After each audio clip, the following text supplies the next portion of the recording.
Salut tout le monde et bienvenue. Aujourd'hui, on part en voyage au cœur de nos forêts québécoises. On va s'intéresser à quelque chose de fondamental pour les arbres, la façon dont ils pompent l'eau du sol, un peu comme avec une paille, et la relâchent dans l'air par leurs feuilles. C'est ce qu'on appelle le flux de sève. La grande question qu'on se pose est assez simple. Qu'est-ce qui motive vraiment un arbre à faire monter toute cette eau? En d'autres mots, qu'est-ce qui contrôle sa soif au quotidien? Et vous allez voir, la réponse est loin d'être évidente. Spontanément, on se dirait que c'est une question de logique. Un arbre a soif quand la terre est sèche, non? C'est l'idée de départ, celle qu'on aurait pas mal tous. Mais est-ce que c'est vraiment juste ça? Pour en avoir le cœur net, des chercheurs ont décidé de vérifier. Alors, comment on s'y prend pour savoir ce qui se passe à l'intérieur d'un arbre? Il a fallu développer une technique pour, en quelque sorte, écouter les arbres parler. La méthode est vraiment fascinante. Premièrement, les scientifiques choisissent des arbres typiques de nos forêts, comme des sapins baumiers et des épinettes noires. Ensuite, ils installent des petites sondes directement sur les troncs pour mesurer la vitesse de la sève qui monte. C'est littéralement comme prendre le pouls de l'arbre, mais en continu.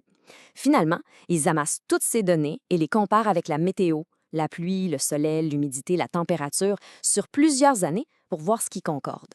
Bon, maintenant qu'on a vu la méthode, pensons aux résultats. Et c'est là que ça devient particulièrement intéressant parce que les conclusions vont un peu à l'encontre de notre intuition. Avant d'aller plus loin, il y a un concept qu'il faut absolument comprendre, le déficit de pression de vapeur, ou DPV. Le nom a l'air compliqué, mais l'idée est toute simple. Imaginez que l'air, c'est comme une éponge. Le DPV, c'est à quel point cette éponge est sèche et capable d'absorber de l'eau.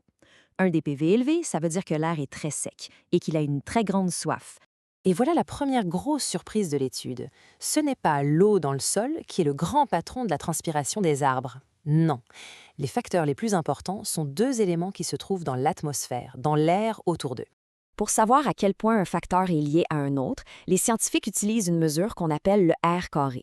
Pensez-y comme un score de corrélation de 0 à 1. Plus on est proche de 1, plus le lien est fort. Et ici, le lien entre la soif de l'air et la transpiration du sapin baumier donne un score de 0,73. 0,73 en sciences de l'environnement, c'est un chiffre vraiment très élevé. Concrètement, ça veut dire que la soif de l'air à elle seule peut expliquer près des 3/4 du comportement de l'arbre. C'est un peu comme si l'air sec tirait l'eau vers le haut hors des feuilles avec beaucoup plus de force que le sol ne la pousse par les racines. Et le deuxième joueur étoile dans cette histoire, c'est l'énergie du soleil. Le rayonnement solaire, c'est le moteur qui fait fonctionner toute cette machine. Plus il y a de soleil, plus le processus est actif. Alors on a le duo gagnant, la soif de l'air qui tire et le soleil qui fournit l'énergie. L'histoire aurait pu s'arrêter là. Sauf que la nature, des fois, nous réserve des surprises. Et elle a offert aux chercheurs un test grandeur nature, un scénario extrême. La grosse sécheresse de l'été 2012 au Québec. Juste pour qu'on comprenne bien à quel point c'était sec, normalement, au mois de juillet, le site de l'étude reçoit environ 150 mm de pluie. Mais en juillet 2012, il n'en est tombé que 23. C'était vraiment, vraiment sec. C'était donc le test parfait. Avec un sol aussi assoiffé, on pouvait se demander si les règles du jeu allaient changer. Est-ce que le manque d'eau dans le sol allait finalement devenir le facteur numéro 1? Eh bien non. Contre toute attente, la réponse est non. Et c'est peut-être ça, la découverte la plus spectaculaire. Même avec un sol au plus bas de son humidité, c'est encore et toujours la soif de l'air et l'énergie du soleil qui dictaient la cadence. Le signal de l'atmosphère est resté le chef d'orchestre, même dans des conditions aussi extrêmes. OK, c'est une belle découverte scientifique, mais concrètement, qu'est-ce que ça change pour nous, ici? Pourquoi c'est si important de savoir que nos arbres sont plus sensibles à la sécheresse de l'air qu'à celle du sol?